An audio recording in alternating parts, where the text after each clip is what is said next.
반갑습니다. 돌집사TV입니다. 자, 드디어 이번 영상 같은 경우에는 제 전공 분야가 나왔습니다. 자, 조주 기능사 필기로 제가 인사를 드리게 됐는데, 제가 또 소믈리에로서 경력을 쌓아가고 있기도 하고, 또 술에 관련해서 많은 일화도 있기 때문에 제가 경험과 같이 섞어서 말씀드리도록 하겠습니다. 자, 먼저 조주기능사 같은 경우에는 음료론부터 이렇게 영어, 비즈니스 영어죠. 우리가 서비스 영어까지 시험 범위로 나와 있게 되는데, 사실 우리가 공부를 해야 되는 부분은 와인과 위스키에 조금 더 집중을 하시는 게 좋을 것 같습니다. 우리가 공부를 많이 하셨거나 술을 많이 드신 분들이라면은 잘 아실 수 있는 내용들이 나오는데, 그렇지 않으신 분들이라면은 조금 더 어려운 이제 외래어가 많이 나오기 때문에 어렵다라고 느끼실 수가 있어요. 그렇기 때문에 제가 경험을 살려 최대한 쉽게 말씀드리도록 하겠습니다. 자, 먼저 음료론에 대해서 제가 중요한 부분만 좀 추려봤습니다. 자, 먼저 음료란 음료의 분류를 외워두시면 되는데요. 자, 알코올성 음료가 있고 논알코올성 음료가 크게 두 가지로 나눠집니다. 자, 그 중에서 이제 알코올에는 어떤 종류가 있고 논알코올에는 어떤 종류가 있는지 공부를 하게 될 거고요. 기본적으로 음료라는 것은 이제 마실 수 있는 모든 형태의 액체를 음료라고 얘기를 합니다. 마찬가지 물도 음료의 형태가 되겠죠. 자, 그리고 자주 나오는 부분인데 주세법상 알코올에 대해서 정의를 물어보는 게 있어요. 여기서 알코올이란 이제 1도의 알코올, 1도만 있어도 알코올 음료라고 부르고 있고요. 15도에서 온도에서 측정을 한다라는 게 시험에 나올 가능성이 있습니다. 자, 그리고 발효주의 범위를 보시면은 탁주, 막걸리 생각하시면 되고요. 그리고 약주, 청주, 맥주, 과실주가 있습니다. 기본적으로 우리나라의 발효주 많이 시험에 나올 수도 있기 때문에 같이 공부를 해주시면 좋을 것 같고요. 그리고 영양음료라고 이제 논알코올 음료에 들어가는 대분류예요. 자, 여기서는 이제 우리 주스, 오렌지 주스나 뭐 딸기 주스, 수박 주스 이런 것들, 그리고 우유까지 포함이 된다. 그리고 기호음료에는 커피, 차 이런 것들이 있고 추가로 시험에는 코코아까지 나올 수 있습니다. 하지만 뭐 코코아는 너무 비주류이기도 하고 해서 잘 나오지는 않고요. 커피, 차 등이 기호음료에 포함된다 라고 보시면 되겠습니다. 자, 그럼 알코올 음료에 대해서 한번 본격적으로 좀 알아보도록 할게요. 자, 알코올 음료라는 것에선 일단은 양조주, 증류주, 혼성주 이렇게 크게 세 가지가 존재를 합니다. 먼저 양조주를 좀 살펴보면은 이렇게 막 단발효주, 복발효주, 병행발효주 이런 식으로 좀 어렵게 얘기가 나와요. 근데 너무 어렵게 생각하실 필요는 없고요. 단발효주는 그냥 포도주나 이제 과실주들을 얘기를 하는 거고, 복발효주라는 것은 맥주를 얘기를 합니다. 그리고 나머지 병행발효주가 되겠죠. 병행 발효주 같은 경우는 이제 청주, 막걸리, 소홍주 이런 것들의 이제 우리나라 술에 대해서 얘기가 나오기 때문에 기본적으로 병행 발효주는 일단 우리나라 술이다 라고 생각을 하셔도 좋습니다. 자, 그리고 증류주죠. 사실 조주기능사를 따시는 분들이 거의 이제 바텐더가 되려고 공부를 하시는 분들이 많으시다 보니까 증류주에 대해서 공부가 조금 심도 있는 공부가 필요합니다. 그래서 과일이라고 이제 곡류, 기타 이렇게 해서 나눠볼 수가 있는데 크게 나누는 건 사실 의미는 없다고 생각을 합니다. 기본적으로 시험에도 묶어서 나오기 때문에 의미는 없고요. 자, 이제 브랜디, 꼬냑, 아르마냐 이런 것들 많이 들어보셨죠? 자, 마찬가지 뭐 꼬냑이나 아르마냐이 사실은 브랜디의 한 가지의 종류이겠지만 뭐 이런 것들이 있다라는 거 보시면 되고요. 자, 곡류는 이제 뭐 보리, 밀, 옥수수, 감자 이런 것들이죠. 이런 것들을 만드는 이제 위스키와 진, 보드카 등의 종류를 공부를 할 거고요. 기타 뭐 럼이나 데킬라, 럼 같은 경우는 캔디케인이라 그러죠. 사탕수수로 만든다라는 거. 그리고 데킬라는 아가베라는 식물로 만듭니다. 자, 이거는 또 우리가 공부를 하게 될 거고요. 자, 그리고 혼성주에 대해서도 이제 바텐더 하시게 되면은 굉장히 많이 아셔야 되는데, 자, 여기 혼성주는 그냥 어떻게 보면은 첨가물이라고 저는 생각을 하고 있어요. 멜론, 뭐 애플퍼커, 크렘드 바나나, 크렘드 카시스, 이제 크렘드하고 뒤에 뭐 과일 이름이 많이 보통 들어가고요. 크렘드 망트 하면은 크렘드 민트 향이 나는 거죠. 그리고 갈리아노, 뭐 샤르트레즈, 아마레토 깔루아, 드람비 앙고스라, 비터스. 자, 이런 내용에 대해서 혼성주는 지금 적어 놓은 이 부분에 대해서 시험이 많이 나오고 있으니까 이 종류에 대해서 한번 꼭 염두해 보면서 공부를 해보도록 할게요. 자, 그러면 양조주 한번 살펴보도록 하겠습니다. 자, 양조주에는 곡류와 과실류가 있어요. 말씀 그대로 곡물로 만드는지 과일로 만드는지 따라겠죠. 자, 그렇기 때문에 양조주에서는 일단 맥주와 와인이 포함이 됩니다. 자, 일단 알코올이 어떻게 생기냐? 효모가 당을 분해하면 알코올이 생기거든요. 근데 이 양조주에서는 20kg를 넘기가 쉽지가 않습니다. 자, 20도수를 높이려면 아무래도 증류 방법을 많이 사용을 하고 있고요. 여기서 중요한 거는 효모가 당을 분해하면서 알코올을 만든다라는 개념을 잡고 계셔야 된다는 겁니다. 즉 당분이 있어야 효모의 역할을 하게 되는 거죠. 예를 들어서 보리 같은 경우에도 이제 당이 없어요. 맨 처음에 보리는. 그래서 싹을 틔우면은 이제 당분이 생기게 되는데 그것을 발효를 해서 만드는 게 이제 맥주다라고 얘기를 할 수도 있고요. 당분이 없는 곡류는 방금 말씀드렸던 것처럼 발화해서 메가를 만들어서 당질을 한 다음에 만들어야겠죠. 자, 그리고 이제 병입 후 이제 우리가 만든 양조주를 병에 담았을 때죠. 병입 후 효모가 있는 아직 발효가 가능한 요소죠. 효모가 있는 맥주나 와인은 보존 기간이 굉장히 짧습니다. 이거는 당연하겠죠. 병에 담았는데도 효모가 살아있으면은 계속 발효 과정을 거치게 되고요. 그게 지나다 보면은 상하게 되겠죠. 자, 그래서 요즘 유행하는 거 생맥주, 오가닉, 내추럴 와인이 여기에 해당하는 겁니다. 그래서 유통기한이 짧죠. 이제 생맥주 우리가 아르바이트를 많이 해보더라도 생맥주는 유통기한이 짧다는 걸 알고 계실 겁니다. 그럼 맥주에 대해서 조금 더 알아보도록 하겠습니다. 자, 기본적으로 맥주는 우리가 보리로 만든 발효주라는 것을 잘 알고 계실 거예요. 자, 맥주에 어떤 것들이 들어가냐? 일단 홉, 맥주의 쓴맛을 담당합니다.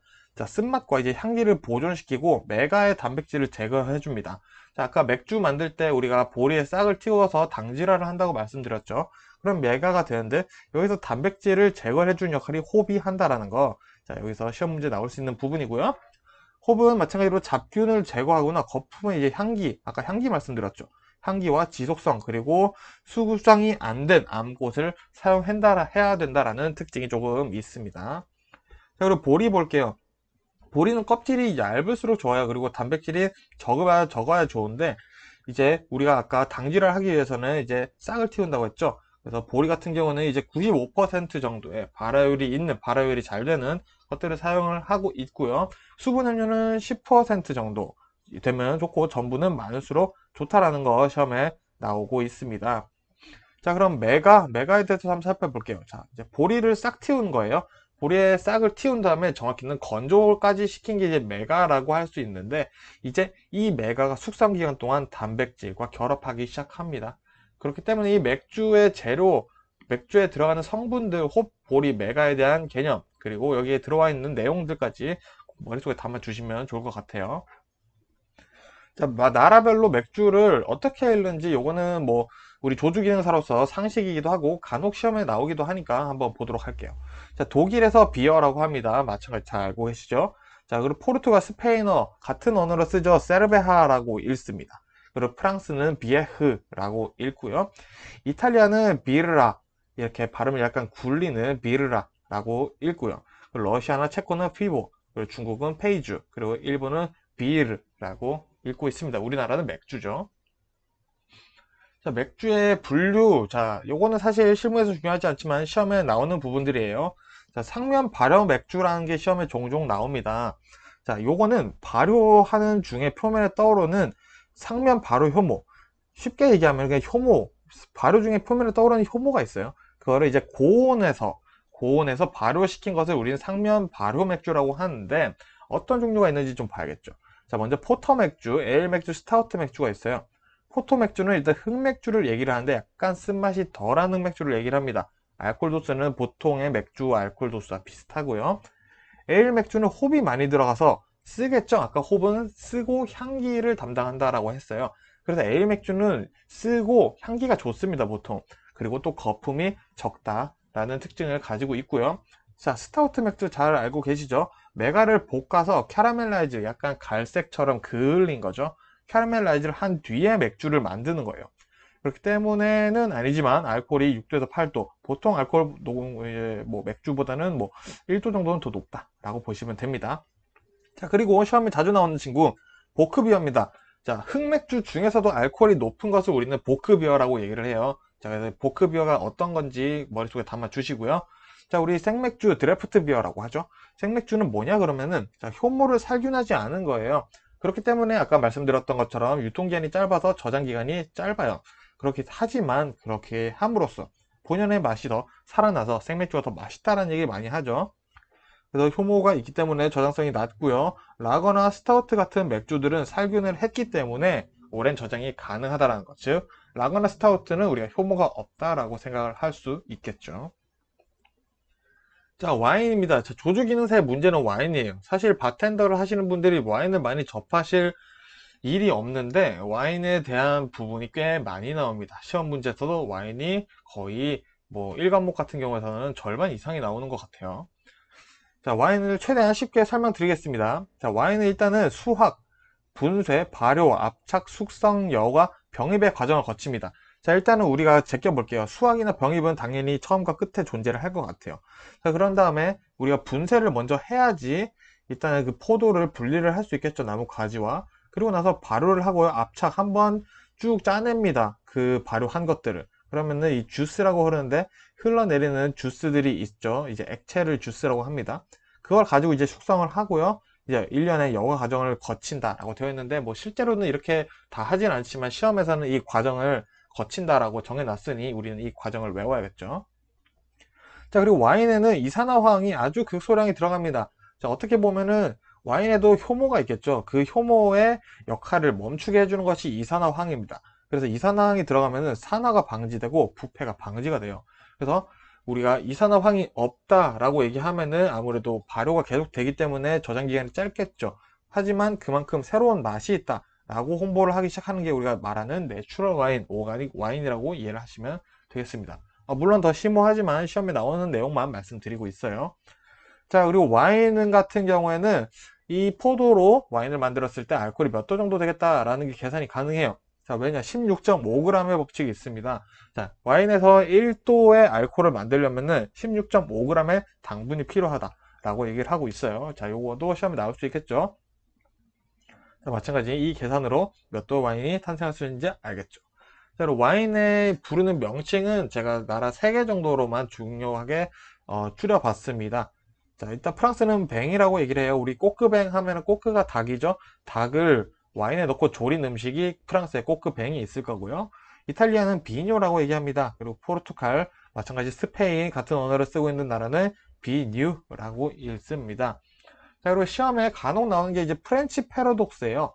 프렌치 패러독스라는 게 프랑스 사람들이 고지방 음식을, 고열량 음식을 많이 먹는데 왜 심장병이 안 걸리냐? 라고 알아봤더니, 그 이유는 와인을 많이 먹어서 그렇다더라. 라고 얘기를 하는 게 프렌치 패러독스라는 거 머릿속에 꼭 담아두세요.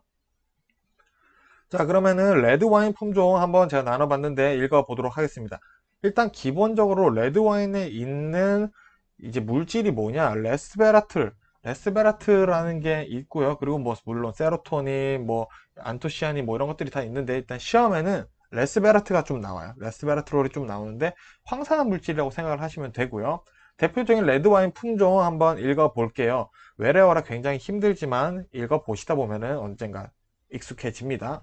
자, 까베르네 쇼비뇽, 까베르네 쇼비뇽, 까쇼라고도 합니다. 자, 요거에 대한 특징은 껍질이 굉장히 두껍습니다. 포도 알갱이 있는 작은 편인데 껍질이 두꺼운 편이에요. 그 까베르네 프랑, 자, 프랑스 거 마찬가지 프랑스가 원산지고요. 이건 조미료 같은 포도라서 블렌딩 할 때 많이 사용이 되고 있어요. 그리고 메를로는 부드러운 느낌이다. 돼지랑 어울린다. 이 정도만 알아두시면 되고요. 피노누아는 최고급 와인을 만드는데 많이 씁니다. 하지만 껍질이 굉장히 얇아요. 그래서 아주 예민하기 때문에 병에도 잘 걸려서 쉽게 수확하기가 쉽지가 않죠. 그래서 피노는 그런 특징이 있다. 그리고 시라즈는 일단 요것만 알아둘게요. 호주에서는 시라즈라고 읽는다 라고 정도만 알아두시면 되고요. 그리고 감에는 특징이 하나밖에 없습니다. 보졸레 누보를 만드는 포도다. 자, 보졸레 누보라는 거는 프랑스에서 나오는 이제 햇 와인, 그 해 수확한 포도로 만드는 와인을 보졸레 누보라고 얘기를 하는데, 요 보졸레 누보에 대한 것도 시험에 자주 나오니까 어떤 와인인지 알아두시고요. 자, 말백이라는 것도 레드 와인이죠. 강력한 알코올력이 매력적이고요. 템프라니오는 스페인의 대표 포도 품종이에요. 그래서 스페인 하면 템프라니오라는 말이 있습니다. 그리고 나머지 뭐 산지오베자, 바르베라, 네비올로, 돌체토, 뭐 브루넬로 디 몬탈치노 이런 것들이 뭐 많은데 시험에는 일단은 요 정도 출제되고 있습니다. 자, 화이트 와인 대표적인 거 한번 볼게요. 자, 샤르도네 대표적인 화이트 와인 포도 품종이라고 하고요. 요거를 우리가 영어로 읽으면 샤도네이라고 읽게 됩니다. 자, 그리고 쇼비뇽 블랑, 뉴질랜드가 가장 유명하다는 거 알아두시면 되고요. 슈냉 블랑은 시원한 과일 향이 납니다. 그리고 세미용, 달콤한 스위트 와인을 만드는 데 사용이 된다는 게 특징이고요. 리슬링은 독일이 가장 유명하다라는 식으로 문제가 나올 거예요. 하지만 우리는 프랑스 북부의 알자스 지방의 리슬링도 맛이 있다라는 거 하나 알아두시면 좋을 것 같네요.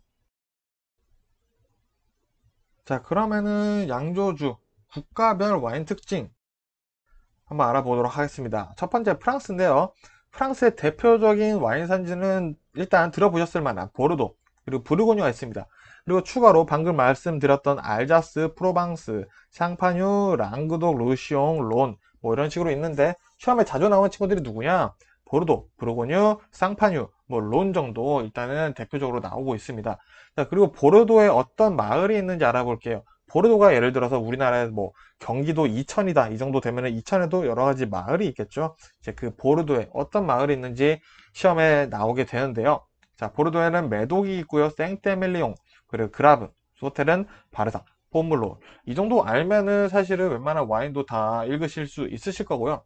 부르고뉴에 이제 그 유명한 보졸레 누보가 있습니다. 그리고 보졸레 지방에서 만드는 와인이고요. 아까 가메라는 포도로 만든다고 말씀드렸어요.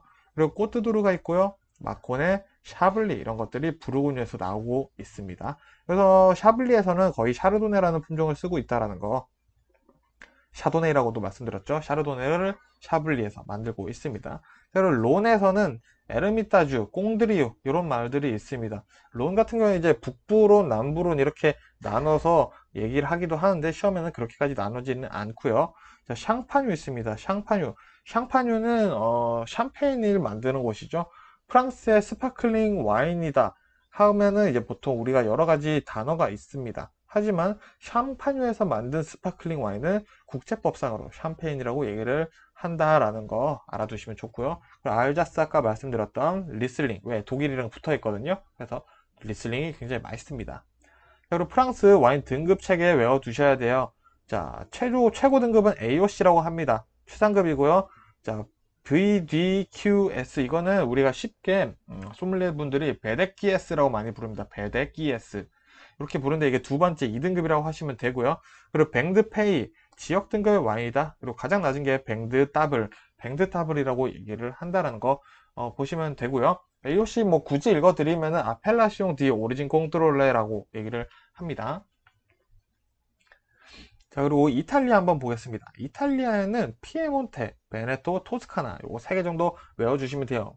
물론 뭐 롬바르디아까지 한번 추가를 해보겠습니다. 롬바르디아는 아니죠. 자, 일단은 요 피에몬테, 베네토, 토스카나 요 세 친구 외워주시고요. 피에몬테는 이제 바를로, 바르바레스코, 아스티 우리가 아시는 모스카토 다스티를 만드는 곳이죠.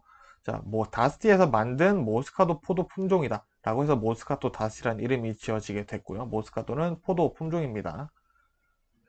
자, 그리고 토스카나에는 키안티 클라시코가 있습니다. 시험에 자주 나오는 친구들이에요. 자, 여기서는 포도 품종 어떤 것을 충분하냐? 산지오베제라는 포도 품종을 많이 만들고 있습니다. 키안티 클라시코는 거의 산지오베제로 되어 있고요. 이탈리아 와인 등급 체계는 D로 시작해요. 프랑스는 A로 시작했죠. 그래서 DOCG 첫 번째, 그 DOC 그리고 IGT 그리고 비노드 타블라. 요 비노드 타블라가 이제 뱅드 타블이랑 비슷하다고 생각을 하시면 돼요. 프랑스에. 자, 와인 등급 체계 한번 배워 주시고요. 이거를 뭐 소믈리에 하실 분들이 아니라면 사실 거의 읽으실 일은 없으실 겁니다. 자, 그리고 독일 한번 볼게요. 독일에서는 라인가우, 라인에서는 라인팔츠, 모젤. 그 중에서도 모젤이 가장 중요하고요. 독일의 와인 등급 체계는 사실 굉장히 까다롭습니다. 그래서 스위트 와인의 등급도 사실은 더 들어가고 해야 되는데 시험에서는 이 정도밖에 안 나오는 것 같더라고요. 자, 첫 번째 독일의 와인 등급 가장 높은 QMP입니다. QMP 그리고 QBA 그리고 랜드바인 이거 써드릴게요. 랜드바인이라고 읽고요. 그리고 여기서는 타펠바인 마지막은 타펠바인이라고 읽습니다. 자, 그럼 일상적인 와인이 프랑스에서는 아까 뱅드 타블이라고 했었고요. 이탈리아에서는 비노다 타볼라라고 아까 읽었었죠. 자, 마찬가지 타페바인이 이 정도 된다라고 보시면 되겠습니다. 자, 그럼 와인 분류 한번 해보도록 할게요. 자, 와인이 양이 꽤 많죠.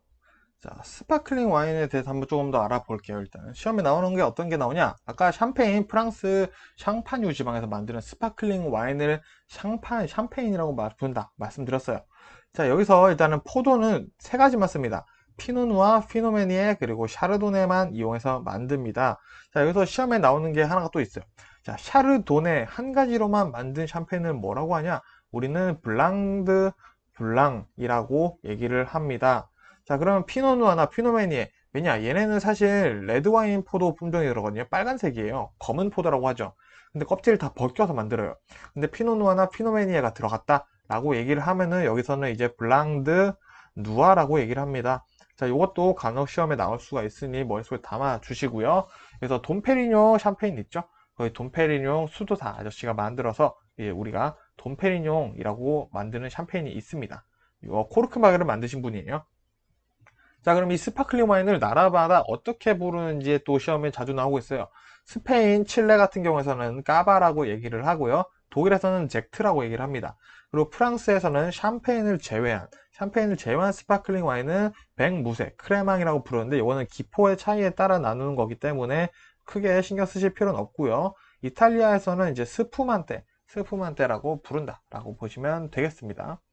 자, 그리고 주정 강화 와인에 대해서도 시험이 많이 나오고 있어요. 자, 요거는 와인의 브랜디를 첨가해서 만든 알코올 강화 와인입니다. 자, 어떤 게 시험에 나오냐?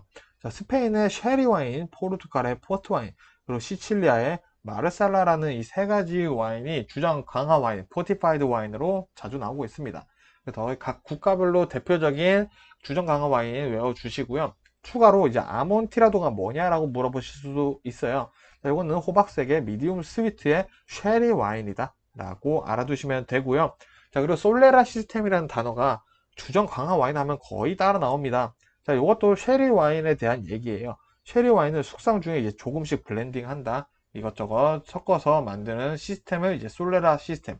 즉, 아몬티라도와 솔레라 시스템은 기본적으로 쉐리 와인과 연관이 되어 있다라는 것 정도 알아두시면 될 것 같습니다. 자, 그러면은 기본적으로 이제 와인에 대한 기타 상식들, 기타 시험 나올 만한 것들 한번 알아보도록 할게요.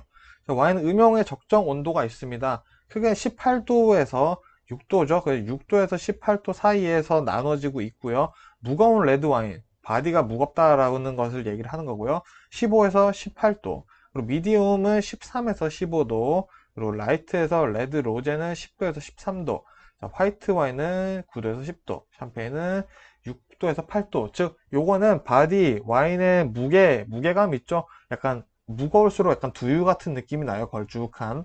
무거울수록 온도를 좀 더 높여서 마시면 된다라는 개념을 잡고 계시면 되고요. 화이트부터는 차갑게 마신다라는 느낌을 가지고 계시면 됩니다. 그리고 와인 관리에 대한 얘기가 나오는데 요 습도 70%라는 게 문제에 나올 수도 있고요. 고는 당연히 피해야겠고요. 냄새나 형광등이나 햇빛, 진동 등은 피하는 것이 좋다라는 것 정도. 사실 이거는 모든 술에 해당이 되겠죠. 자, 와인에서는 근데 습도 70%를 얘기를 하고 있습니다. 자, 와인 표현 이해에 대해서 한번 알아보도록 할게요. 자, 우리가 어떤 것들이 있냐? 자, 탄닌이라는 게 있죠. 탄닌을 어떻게 표현하냐? 이제 떫음에 대해서 얘기를 하는 건데, 탄닌이 세다, 높다, 많다. 이렇게 얘기를 할 수 있겠고요. 바디 같은 그 무게감이죠. 아까 말씀드렸던 것처럼. 헤비할수록 풀바디다 라고 얘기를 할수록 약간 두유, 우유 이런 느낌이 난다 생각하시면 되고, 물처럼 가볍다 하면 라이트 쪽으로 가게 되겠죠. 그리고 산도는 이제 10만, 산미 XDT라고 얘기를 합니다. 산도는 높다, 낮다라고 표현하시면 되고요. 향에 대한 얘기들이 여기 나와요. 아로마, 노즈, 부케가 모두 향에 대한 얘기고요. 조금 더 구체적으로 알아본다면 부케는 2차 향이에요. 2차 향. 자, 지금 혀를 안으로 말아서 입천장을 대신 다음에 안쪽 끝까지 밀어 넣어 보세요. 그럼 살짝 말랑말랑한 부분이 있어요. 입천장인데. 거기에 이제 우리가 후각점막이라고 부르는데 거기서 느껴지는 거를 우리 정확히는 부케라고 얘기를 합니다. 자, 근데 굳이 이렇게까지 뭐 표현할 필요는 없겠죠. 그리고 피니시 마지막 향과 맛, 피니시가 긴지 안 긴지 얘기가 나올 거예요. 마지막 밸런스 총평을 하겠죠. 즉 내가 봤을 땐 탄닌이 이렇고 바디와 산도가 잘 어우러져서 괜찮았는데 뭐 향까지 이렇게 나는 거 보니까 요거의 밸런스는 좋다, 이런 식으로 얘기를 하게 되겠죠. 자, 그러면은 와인 분류 한번 또 나눠보도록 하겠습니다. 자, 식사 순서별로 와인 분류를 좀 해봤어요. 시험에 이런 식으로 좀 나왔는데 묶어봤습니다. 자, 식전은 우리가 아페리티프 와인이라고 합니다. 식전은 아페리티프 와인이라고 하고요. 식전을 아페리티프라고 생각한다 하시면 되고요. 그전에는 보통 드라이하거나 쓰거나 약간 이런 입맛을 돋구는 와인을 많이 마시게 됩니다. 그래서 시험에는 드라이한 쉐리 와인이 아페리티프 와인이다. 아닌가? 맞는가? 이런 식으로 많이 나오게 되고요. 식사, 테이블 와인이라고 합니다. 음식과 함께 먹는 와인이죠. 그래서 보통 레드 와인이나 뭐 화이트 와인, 로제 와인 이런 것들이 포함이 되겠죠. 자, 그러면 식사를 마쳤어요. 식사를 마치면 우리는 보통 디저트를 먹는다고 얘기를 하죠. 그래서 디저트 와인이라고 하는데 달콤한 거를 아무래도 마시면 좋겠죠. 그래서 포트 와인은 굉장히 달아요. 아까 말했던 스위트 와인, 포르투갈의 대표적인 스위트 와인이 포트 와인이죠. 자, 그리고 스위트 쉐리 와인이 있습니다. 자, 이렇게. 뭐, 달콤한 와인이라면 다 되겠죠. 뭐, 독일의 아이스 와인도 될 거고요. 뭐, 미국의 레이트 하베스트. 이런 것들도 달콤하니까 디저트 와인으로 마셔도 된다는 겁니다. 자, 그럼 용어 아까 말씀드렸었죠. 자, 타닌, 껍질 가지에 있어요. 씨앗에도 있고요. 그 떫은 맛이 납니다. 그 타닌은 차가울수록 강해져요. 그렇기 때문에 우리가 레드 와인 온도 조절하는 게 정말 중요한데, 타닌은 차가울수록 강해진다는 거 알아두시면 되고요. 폴리페놀이 들어가 있습니다. 자, 그리고 콜키지라는 거는 레스토랑에 손님이 와인을 가져온 거예요. 자, 내가 산 와인을 레스토랑에 가져왔어요. 저 여기서 마시고 싶은데 잔이랑 좀 이거 코르크 좀 따주세요. 이런 거 했을 때 레스토랑에서 어느 정도의 돈을 요구를 한다라는 게 이제 콜키지 비용이다 라고 얘기를 하고 있고요. 자, 테이스팅이라는 건 와인의 상태를 확인시켜 주는 거예요. 자, 이거 중요합니다. 왜냐? 자, 손님 입장에서는 우리 레스토랑에 와서 와인을 사셨어요. 근데 레스토랑에 있는 와인의 상태를 모르시잖아요. 보관한 건 저희란 말인 거죠. 그래서 이 와인의 상태가 괜찮은지 한번 드셔보세요 라고 호스트, 와인을 주문하신 호스트나 거기 안에 있는, 파티 안에 있는 가장 연장자 여성분에게 테이스팅을 이제 요구를 합니다. 그리고 드셔보시고 와인에 이상이 있다 하시면은 저희가 와인을 다시 다른 와인으로 교체를 해서 가져오게 될 거고요. 아니, 그게 아니라면 와인을 드시게 되는 행위를 테이스팅이라고 합니다. 굉장히 중요한 행위고요. 자, 부쇼네 코르키가 있어요. 부쇼네 코르키 향이 난다. 자, 와인의 썩은 향이죠. 상한 와인의 냄새예요. 상한 와인이거나. 이거는 보통 코르크를 보면은 상태가 보통 평범하지는 않습니다. 그리고 제가 생각했을 때는 약간 향긋한 계란 썩은 냄새라고 많이 말씀을 드리고 있는데, 뭐 상한 와인은 굉장히 형태가 다양해요. 어쨌든 그런 거를 이제 부쇼네 코르키라고 얘기를 합니다. 자, 그리고 시험에 때루아에 대해서도 가끔 헷갈리게 하려고 나오는데, 환경적인 요소입니다. 이 와인을 만들기 위해서 존재하는 모든 환경 요소를 때루아라고 얘기를 해요. 그 지역의 포도나무의 땅, 흙, 그리고 점토질인지 배수가 잘 되는지, 비는 많이 오는지, 바람은 얼마나 불었는지, 이런 것들 모든 걸 해서 와인을 만드는 환경을 때루아다라고 얘기를 합니다. 때루아는 프랑스어로 지역을 의미를 하고 있어요. 자, 이렇게 해서 일단은 저기 음료 개론부터 와인까지 한번 살펴봤는데, 와인의 내용이 생각보다 정말 방대합니다. 심지어는 제가 이걸 요약에 요약을 거친 게 이 정도라는 거예요. 그래서 와인을 공부를 하시는 게 조금은 쉽지 않으실 수 있어요. 외래 용어가 너무 많기 때문에 어려운 거예요, 사실. 그렇지만 반복적으로 보시면은 이게 감이 옵니다. 그리고 기출 문제를 풀어보시다 보면은 나오는 게 거의 정해져 있어요. 그래서 너무 걱정하실 필요는 없으시고요. 이 내용이 만약에 부족하시다 하시면 조금 책을 사셔 공부를 하시는 것도 좀 추천을 드리겠습니다. 자, 그러면 다음 시간에는 이제 위스키죠. 증류주와 혼성주에 대해서 한번 알아보도록 하겠습니다.